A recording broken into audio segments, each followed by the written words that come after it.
Okay, we have two chest x-rays here. Both are PA views. Which one is normal? The one on your left hand side is normal.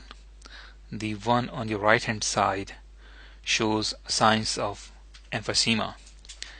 The word emphysema means full of air. The signs of emphysema on a chest x-ray are increased lung volume, increased blackness of lungs, poor definition of blood vessels, decreased transverse diameter of heart, which artificially looks decreased because retrocardiac lung tissue becomes more radiolucent, means there is more air in lung tissue, and which sort of hides the left heart border. You can easily appreciate flattened diaphragm as compared to dome-shaped diaphragms here in a normal lung.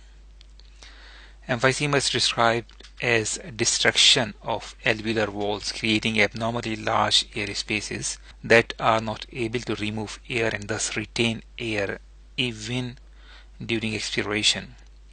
This results in marked decrease in surface area available for gas exchange, and patient has to do labored breathing.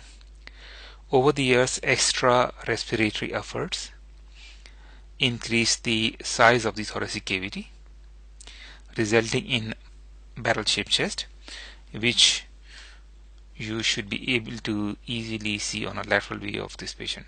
So this is emphysematous lung, and this is the lateral view of the same patient. You can see barrel-shaped thoracic cavity, flattened diaphragms.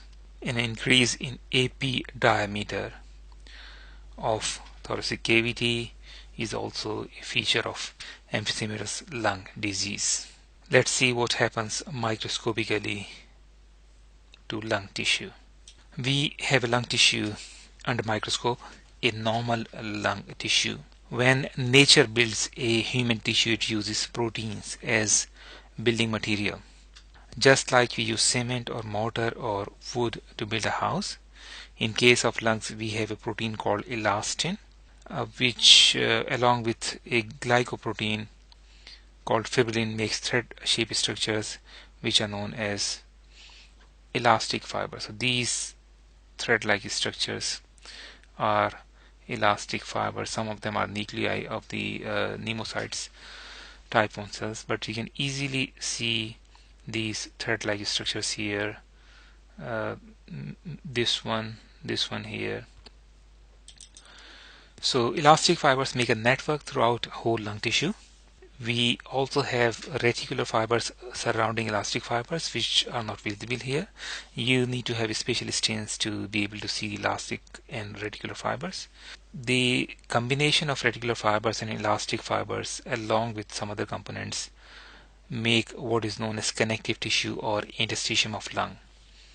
Within interstitium, we also have tiny blood vessels and lymphatics.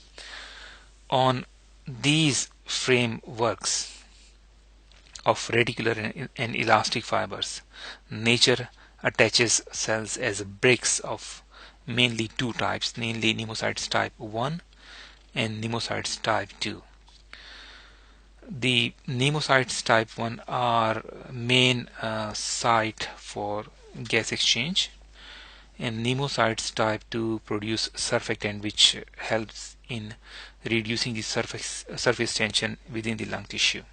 The cells are arranged in such a pattern that creates functional units of lungs, which is known as alveoli. Alveoli are similar to grapes in shape, and it is because of these elastic fibers that lung have elastic properties. Elastic fiber can stretch up to 150 times of the normal size, and they can recoil back to whatever the size was.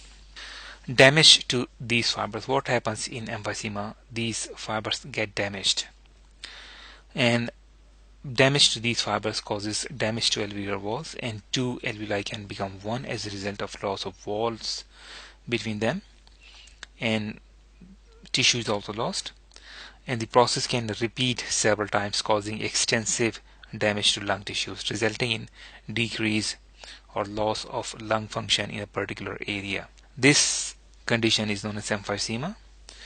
It is most usually caused by smoking due to the presence of poisons in smoke. By the way, lung compliance should increase or decrease because of emphysema.